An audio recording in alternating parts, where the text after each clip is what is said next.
خوش نصیب بندے ایسے ہوں گے جنہیں اللہ تبارک و تعالیٰ اپنے عرش کے سائے تلے جگہ دے گا. کتنے بڑے خوش نصیب ہوں گے, کتنے بڑے خوش نصیب لوگ ہوں گے وہ جنہیں اللہ تبارک و تعالیٰ اپنے رحم و کرم سے اپنے عرش کے سائے تلے جگہ دے گا. صحیح بخاری اور مسلم کی متفق علیہ روایت ہے. حضرت ابو ہریرہ رضی اللہ تعالیٰ عنہ فرماتے ہیں پیارے نبی صلی اللہ علیہ وسلم نے فرمایا سبعۃ یظلهم اللہ فی ظلہ یوم لا ظل الا ظلہ. فرمایا 7 طرح کے خوش نصیب لوگ روز محشر ایسے ہوں گے جبکہ اللہ کے عرش کے سائے کے علاوہ کوئی سایہ نہیں ہوگا. ایسے موقع پر اللہ تبارک و تعالیٰ ان 7 طرح کے خوش نصیب لوگوں کو اپنے عرش کے سائے تلے جگہ دے گا. آپ صلی اللہ علیہ وسلم نے ترتیب کے ساتھ وہ 7 قسم کے لوگوں کو بیان فرمایا. فرمایا پہلے نمبر پر ہوگا الامام العادل, ایسا امام, ایسا بادشاہ, ایسا حکمران, ایسا ذمہ دار جو اپنے ماتحت کے لوگوں کے ساتھ انصاف سے کام لینے والا. وہ چاہے کسی ملک پر حکومت کرنے والا حکمران ہو, وہ چاہے کسی گاؤں پر حکومت کرنے والا حکمران ہو, چاہے اس کے ماتحت کوئی چھوٹا سا علاقہ ہو, چاہے وہ گھر کا بڑا ہو, ذمہ دار ہو اور اپنی ذمہ داری میں عدل و انصاف کے پہلو کو مد نظر رکھتا ہو, انصاف کرتا ہو, تو فرمایا ایسے نوجوان, ایسے شخص کو, ایسے انصاف کرنے والے کو اللہ تبارک و تعالیٰ عرش کے سائے تلے جگہ دیں گے. دیکھیے عدل و انصاف یہ بڑی اہم چیز ہے. عدل و انصاف یہ اسلامی تعلیمات میں سے جو اسلام کی جو بنیادی تعلیمات ہیں ان بنیادی تعلیمات میں سے اہم تعلیم ہے. اسلام کی جتنی بھی تعلیمات ہیں ان تمام تعلیمات کا خلاصہ اور نچوڑ عدل و انصاف ہے. کیسے؟ مثال کے طور پر عقیدہ توحید کو لیجیے. عقیدہ توحید بڑی اہم چیز. عقیدہ توحید اسلام کی بنیاد ہے جس کے بغیر نہ میں جنت میں داخل ہو سکتا ہوں نہ آپ جنت میں داخل ہو سکتے ہیں. چاہے ہمارے اعمال پہاڑ برابر ہو, لیکن عقیدہ توحید میں کھوٹ آ گئی, عقیدہ توحید میں گڑبڑ آ گئی, عقیدہ توحید میں بگاڑ پیدا ہو گیا, وہ پہاڑ برابر نیکیاں بھی اللہ تبارک و تعالیٰ کے سامنے روئی کی طرح اڑ کر ختم ہو جائیں. عقیدہ توحید سے ہمیں عدل و انصاف کا سب سے بڑا درس اور سب سے بڑا پیغام ملتا ہے. وہ کیسے؟ کہ جب ساری کائنات کے ذرے ذرے کا خالق, ذرے ذرے کا مالک, رزق دینے والا, زندگی دینے والا, موت دینے والا, بیماری دینے والا, شفا دینے والا, مشکلات میں ڈالنے والا, مشکلات سے نکالنے والا ایک اللہ تبارک و تعالیٰ کی ذات ہے, تو پھر عدل و انصاف کا تقاضا ہے کہ سارے انسان مل کر کے اسی ایک اللہ کی عبادت کریں. اگر اللہ تبارک و تعالیٰ کی عبادت نہیں کریں گے, اللہ کے ساتھ کسی اور کو شریک ٹھہرائیں گے, تو قرآن مجید کے اندر شرک کو سب سے بڑا ظلم قرار دیا. لقمان علیہ السلام اپنے بیٹے کو نصیحت کرتے ہوئے کہتے ہیں یا بنی لا تشرک باللہ ان الشرک لظلم عظیم. میرے بچے اللہ کے ساتھ کسی کو شریک نہ کر, کیونکہ شرک سب سے بڑا ظلم اور توحید سب سے بڑا انصاف, سب سے بڑا عدل ہے. اگر کوئی آدمی اگر مشہور ہے کہ لوگوں میں بڑا انصاف کرتا ہے, انصاف کے فیصلے کرنے والا ہے, لیکن اللہ کے ساتھ کسی اور کو شریک کرتا ہے, وہ انصاف کرنے والا نہیں, سب سے بڑا ظالم ہے. کیوں؟ کیونکہ اس نے اللہ کے ساتھ ظلم کرنے کی کوشش, لوگوں کے ساتھ انصاف کیا, لیکن اللہ تبارک و تعالیٰ کے ساتھ اس نے ظلم کیا. شرک سب سے بڑا ظلم اور توحید سب سے بڑا عدل اور انصاف. اور دیکھیے اللہ تبارک و تعالیٰ نے قرآن مجید کے اندر عدل و انصاف کی تعلیم دیتے فرمایا یا ایھا الذین آمنوا کونوا قوامین بالقسط شہداء للہ. ایمان والو زندگی میں ہمیشہ عدل و انصاف کی گواہی دینے والے بن جاؤ. ولو علی انفسکم او الوالدین والاقربین. فرمایا اگرچہ انصاف کی گواہی یا انصاف کے فیصلے تمہیں اپنے ہی خلاف کیوں نہ کرنے پڑے, اپنے والدین ہی کے خلاف تمہیں گواہی دینی کیوں نہ پڑے, اپنے رشتہ داروں کے خلاف ہی گواہی دینی کیوں نہ پڑے, انصاف کے ساتھ کام کرو, انصاف کی گواہی دو. اور فرمایا ان یکن غنیا او فقیر. یہ نہ دیکھنا کہ جس کا معاملہ, جس کا میٹر, جس کا کیس تمہارے پاس آیا ہے وہ غریب ہے یا مالدار.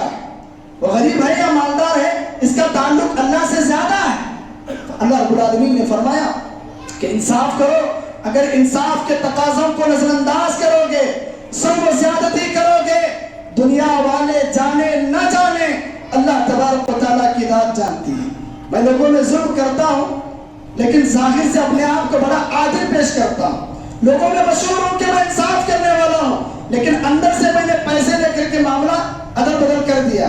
لیکن لوگوں کو کیا لگ رہا ہے کہ بڑے انصاف کرنے والے ہیں.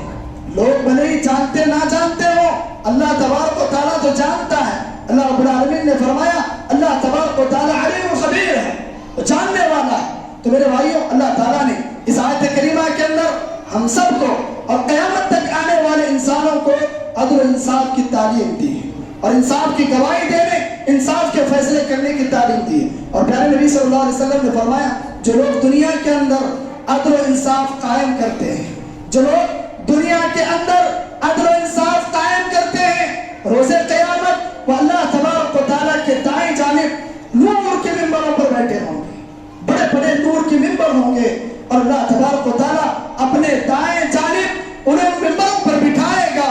لوگ عرض کریں گے, کوئی پوچھے گا کیا انبیاء ہیں, کوئی پوچھیں گے کیا یہ فرشتے ہیں, یہ کون لوگ ہیں؟ تو کہا جائے گا نہ یہ انبیاء ہیں نہ یہ فرشتے ہیں, بلکہ یہ تو وہ لوگ ہیں جو زمین پر لوگوں کے ساتھ عدل و انصاف کے ساتھ معاملے کیا کرتے تھے. اور اسی طرح نبی صلی اللہ علیہ وسلم نے عدل و انصاف کی صرف زبانی تعلیم نہیں دی, بلکہ ضرورت پڑنے پر پیارے نبی صلی اللہ علیہ وسلم نے عدل و انصاف کے ایسے ایسے نمونے پیش کیے جس کی مثال قیامت تک کوئی پیشی نہیں کر سکتا. صحیح مسلم کی ایک روایت ہے, نبی صلی اللہ علیہ وسلم کے زمانے میں ایک بڑا مشہور قبیلہ اور خاندان تھا, قبیلہ بنو مخزوم. بڑی شہرت اس کی تھی, بڑی عزت تھی معاشرے کے اندر. اس خاندان کی ایک لڑکی جس کا نام فاطمہ تھا, اس نے چوری کر لی. اب کیس اللہ کے نبی صلی اللہ علیہ وسلم کے دربار میں پہنچا.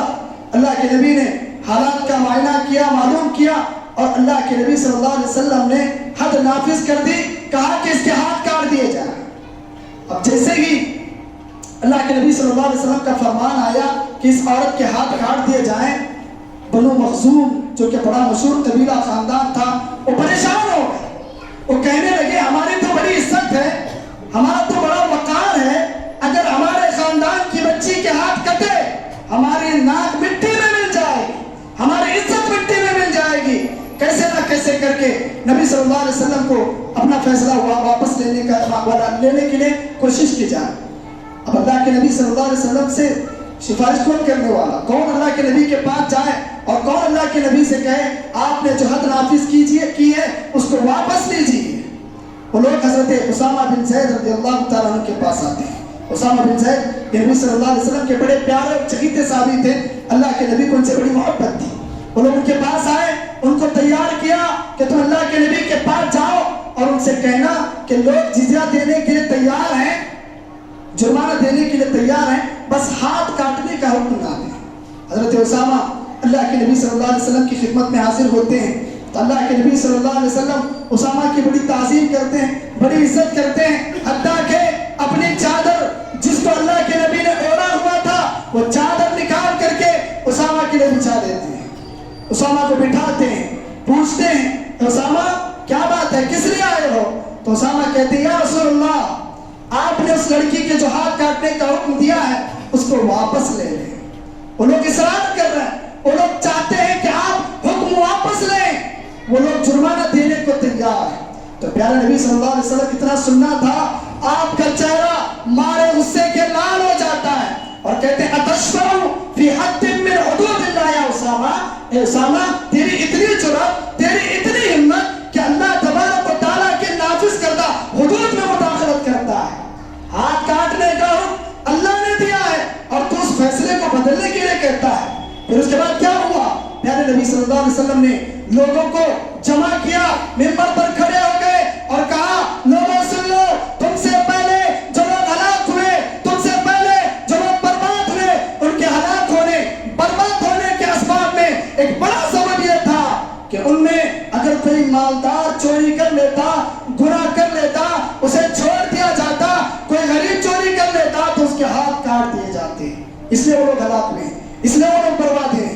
پیارے نبی صلی اللہ علیہ وسلم نے فرمایا سن لو لو ان فاطمہ بنت محمد سرقت لقطعت محمد یدا.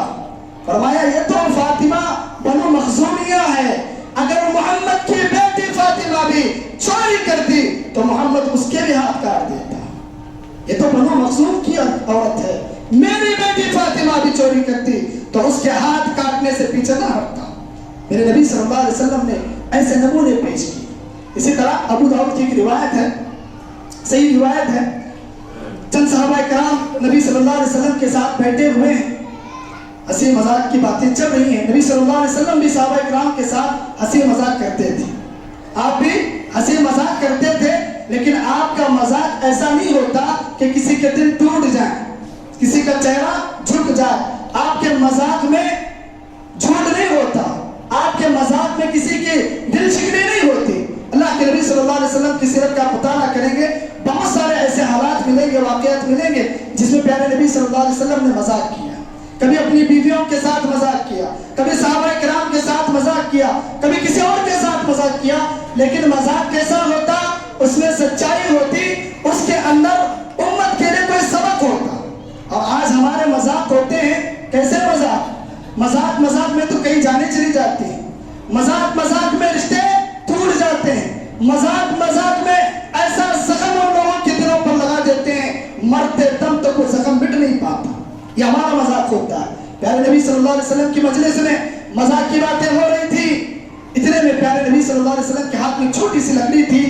آپ نے ایک صحابی اسید بن حضیر رضی اللہ تعالیٰ ان کی کمر میں چبو دیتے مذاق کرتے ہوئے. جیسے ہی آپ نے لکڑی چبوئی، اسید بن حضیر فوراً کھڑے ہو گئے اور کہا یا رسول اللہ آپ نے مجھے تکلیف دی ہے، میں اس کا بدلہ لوں گا. تو پیارے نبی صلی اللہ علیہ وسلم باادب کھڑے ہو جاتے ہیں اور کہتے ہیں اسید یقیناً میں نے اگر آپ کو تکلیف دی ہے، آپ کو اختیار ہے، آپ مجھ سے بدلہ لے سکتے ہیں. صحابہ کرام کا پورا مجموعہ بیٹھا ہوا ہے، صحابہ کرام پر ایک حیرت طاری ہے. ایک صحابی رسول اللہ کے نبی صلی اللہ علیہ وسلم سے بدلہ لیں گے، سب خاموش بیٹھے ہوئے ہیں. تو اسید بن حضیر ایک اور بڑی بات کر دیتے ہیں. کیا کہتے ہیں؟ یا رسول اللہ ان علیک قمیصا ولیس علی قمیص. کہتے ہیں یا رسول اللہ یہ انصاف نہیں ہے، آپ نے جب لکڑی چبوئی تھی میرے جسم پر کوئی کپڑا نہیں تھا، آپ کے جسم پر کپڑا ہے، اسے اتار دیجیے. تو پیارے نبی صلی اللہ علیہ وسلم بھرے مجموعے میں اپنے جسم سے اوپر کی جو چادر تھی اتار دیتے ہیں. پھر کیا ہوتا ہے؟ اسید بن حضیر فوراً آپ کے پیچھے آ جاتے ہیں، آپ سے لپٹ جاتے ہیں اور مہر نبوت کو بوسہ دینے لگتے ہیں اور کہتے ہیں یا رسول اللہ بڑی مدتوں سے مجھے حسرت تھی کہ آپ کی پیٹھ پر جو مہر نبوت ہے اس کا بوسہ لو، آج مجھے موقع ملا تو میں نے اس کو غنیمت جانا. تو میرے بھائیوں اس واقعے میں بہت سارے اسباب ملتے ہیں. سب سے بڑا سبق یہ ملتا ہے کہ ایک ادنا سا بھی انبیاء کرام کے سردار، کائنات میں جتنی بھی مخلوقات ہیں ان مخلوقات میں سے سب سے افضل ہستی پیارے نبی صلی اللہ علیہ وسلم ہے. جب کہا کہ آپ سے بدلہ لینا چاہتا ہوں فوراً بادب کھڑے ہو گئے. آج ہمارا کوئی حکمران ہے، آج ہمارا کوئی ذمہ دار ہے جو اپنی غلطی کا اعتراف کرے؟ آج ہمارا معاملہ چوری پر سینہ چوری ہے، الٹا چور کوتوال کو ڈانٹے. اور وہ صحابہ کرام، وہ نبی کائنات صلی اللہ علیہ وسلم جیتے تھے صرف اللہ کی رضا کے لیے، ان کی موت تھی تو صرف اللہ کی رضا کے لیے. جو لوگ دنیا کے لیے جیتے ہیں، دنیا کی شہرت کے لیے جیتے ہیں، وہ چوری کر کے بھی سینہ چوری کرتے ہیں.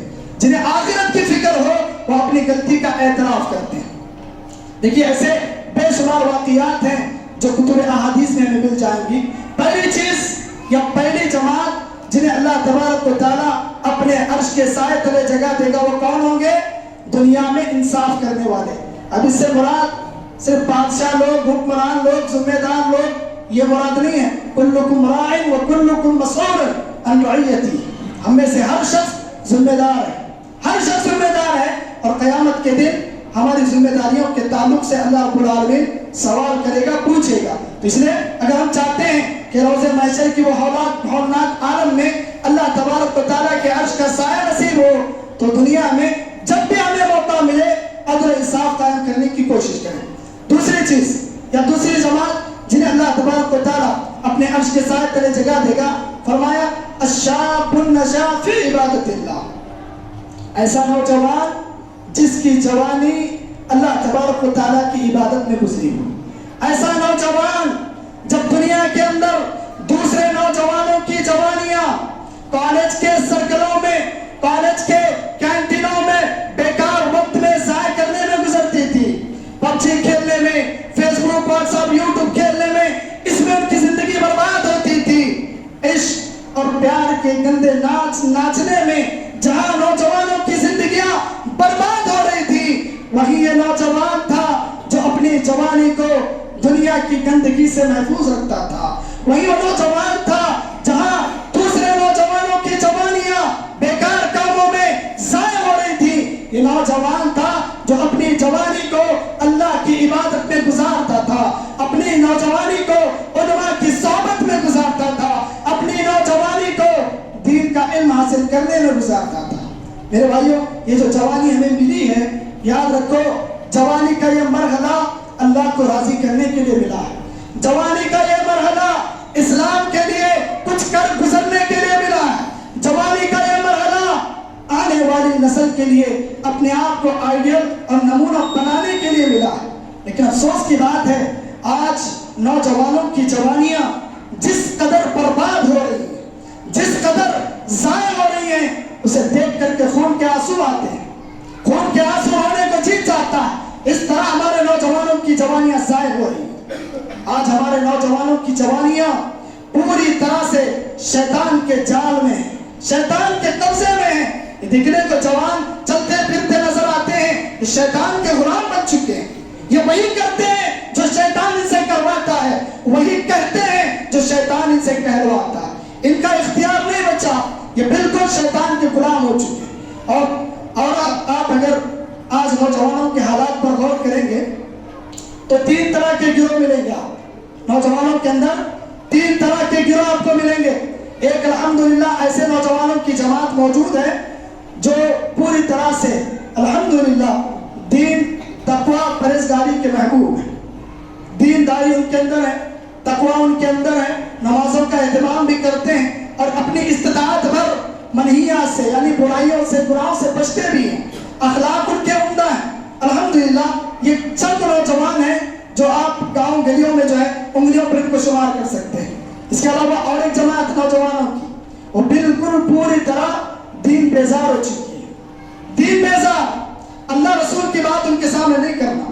قرآن کی بات آئی، حدیث کی بات آئی، ان کے چہرے اتر جاتے ہیں. نماز کی طرف بلاؤ، چہرے اتر جاتے ہیں. لیکن عیش و عشرت کی طرف بلاؤ، کھل جاتے ہیں ان کے چہرے. تو ایک جماعت ایسی جن کے اندر تقوی اور دینداری ہے، ایک جماعت ایسی جو دین سے بالکل بیزار ہے. نمازوں کا اہتمام نہیں، روزوں کی پابندی نہیں، اللہ کا خوف نہیں، اللہ کا ڈر نہیں. زندگی گزار رہے ہیں، کیسے گزارے ان کو بھی پتا. دوسری جماعت، تیسری جماعت بظاہر دیندار تو نظر آتے ہیں اور دین کا جذبہ، دین کا شوق بھی ان کے اندر ہے، لیکن شیطان ان کے جذبات کا غلط استعمال کرتا ہے. ایک آخری بات بتا کر میں اپنی بات ختم کروں گا. شیطان ہمیشہ غلط راستے سے ہی نہیں آتا.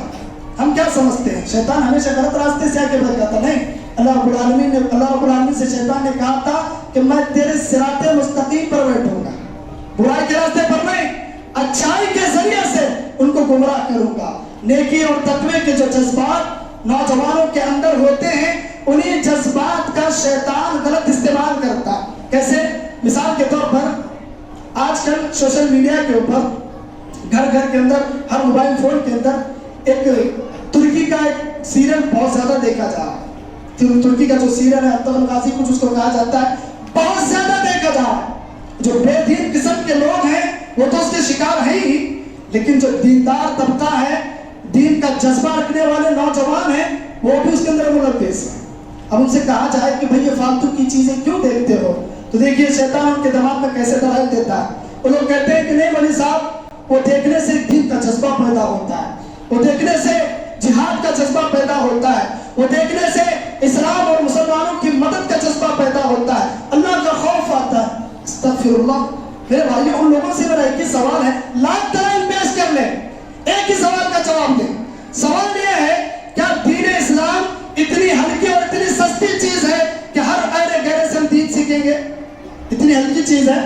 وہ بے حیا لوگ وہ سیریل کے اندر شاید مسلمان اپنے آپ کو ظاہر کر رہے ہیں، ان کی ذاتی زندگی کا آپ نے مطالعہ کیا، ان کی ذاتی زندگی کو آپ نے دیکھا، وہ بے حیائی پھیلانے والے، زنا کا کلچر پھیلانے والے ہمیں دین سکھائیں گے، ہمیں اسلام سکھائیں گے۔ کیا حق بولنے والے علماء دنیا سے چلے گئے؟ کیا حق کی کتابیں جل چکی؟ منبروں میں آرام سے علماء کرام کیا زنا کی دعوت دیتے ہیں جو ان کو دیکھ کر کے اس سیریل کو دیکھ کر کے ہم دین سیکھیں؟ علماء کرام سالوں سے صدیوں سے منبروں میں آرام سے چیخ چیخ کر کہتے ہیں کہ نماز کی پابندی کرو، رب کو راضی کرنے والے اعمال کرو۔ ہمارے اندر تو جذبہ پیدا نہیں ہوتا، وہ بے حیائی پر مشتمل چیزوں کو دیکھ کر ہمارے اندر دین کے جذبے آئیں گے۔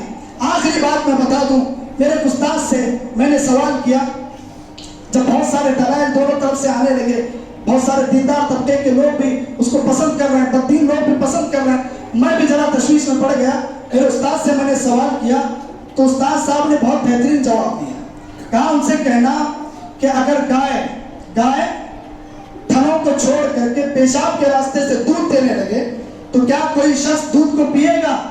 پی سکتا ہے کوئی؟ تھن کو چھوڑ کر کے پیشاب کے راستے سے گائے دودھ دے، ہم میں سے کوئی پینا گوارا کرے گا؟ ہرگز گوارا نہیں کرے گا۔ تو پھر دین جہاں سے لینا ہے وہاں سے لو۔ بے حیائی پھیلانے والے دین دینے کی کوشش کریں گے، ان کی باتوں سے متاثر ہیں۔ ایک فلمی ایکٹر آ کر کے اسلام کے بارے میں کوئی بات کہہ دے، اب لوگ اس کو بھیج رہے، سب طرف پھیلا دیکھو اسلام کے بارے میں ایسا کہا، مسلمان ہی ہیں، اسلام کے بارے میں اسلام کی شان میں تو چیزیں اچھی کہہ دی۔ اب علماء کرام سالوں سے صدیوں سے منبروں محراب سے اسلام کی تعلیم دے رہے ہیں، وہ باتیں ہمارے دلوں پر اثر نہیں کرتی۔ یہ بے حیائی پھیلانے والے کچھ بولیں گے تو ہمارا ایمان بن سکتا؟ خود یہ جہنم کے ایندر ہیں، یہ جہنم کے کیڑے ہیں، ہمیں کہاں جنت بتائیں۔ تو میرے بھائیوں، نوجوانوں سے خصوصی گزارش ہے کہ نوجوان یاد رکھے کہ شیطان تمہارے نیکی اور تقوی کے جو جذبات ہیں اس کا کبھی بھی غلط استعمال کر سکتا ہے۔ اس کو خبرداری کے ساتھ یاد رکھیں اور اپنی جوانی کی حفاظت کریں، تو انشاءاللہ روز قیامت ہمیں اللہ تبارک و تعالیٰ عرش کے سائے تلے جگہ دے گا۔ بس انہی چند کلمات پر اللہ تعالیٰ سے دعا ہے کہ اللہ تبارک و تعالیٰ ہم تمام کو جب تک اس دنیا میں زندہ رکھے اسلامی تعلیمات کو اپنے سینے سے لگا کر کے اس پر عمل کرنے کی ہمیں توفیق دے۔ اللہ رب العالمین ہم تمام کو دین اور ایمان پر ثابت قدم رکھے۔ اللہ رب العالمین روز محشر ہم تمام کو اپنے عرش کے سائے تلے جگہ دے۔ آمین۔ وآخر دعوانا الحمدللہ رب العالمین۔